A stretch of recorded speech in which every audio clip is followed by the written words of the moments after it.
एक जंगल में एक दुष्ट और लालची भेड़िया रहता था। एक दिन उसने एक हिरण का शिकार किया।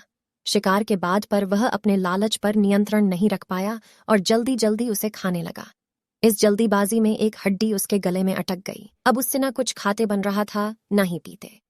उसने बहुत कोशिश की कि किसी तरह हड्डी उसके गले से निकल जाए, लेकिन सारी कोशिश बेकार गई। अंत में उसने किसी से सहायता लेने का विचार किया। वह सोचने लगा कि ऐसा कौन है जो उसके गले से हड्डी का टुकड़ा निकाल सकता है। कुछ देर सोचने पर उसे सारस का ध्यान आया। सारस की लंबी गर्दन और चोंच थी। वह उसके मुंह में अपनी चोंच घुसाकर आसानी से हड्डी निकाल सकता था। बिना देर किए भेड़िया सारस के पास पहुंचा और बोला, सारस भाई, मेरे गले में एक हड्डी अटक गई है। मैं तुम्हारा बहुत एहसानमंद रहूंगा और तुम्हें उचित इनाम भी दूंगा। सारस पहले तो भेड़िए के मुंह में अपनी चोंच डालने से डरा, लेकिन बाद वे उसे भेड़िए पर दया आ गया और वह तैयार हो गया।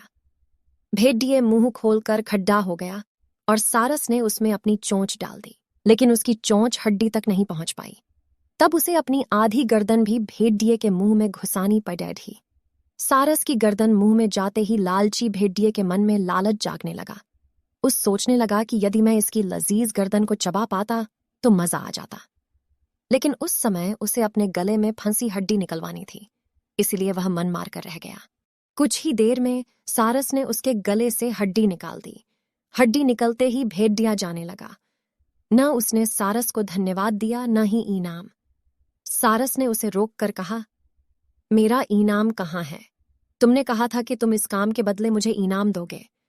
भेड़िया बोला, एक भेड़िए के मुंह में अपनी गर्दन डालकर भी तुम सही सलामत हो।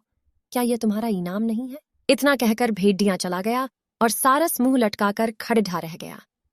ये कहानी से बच्ची हो हमें क्या सीख मिलती है?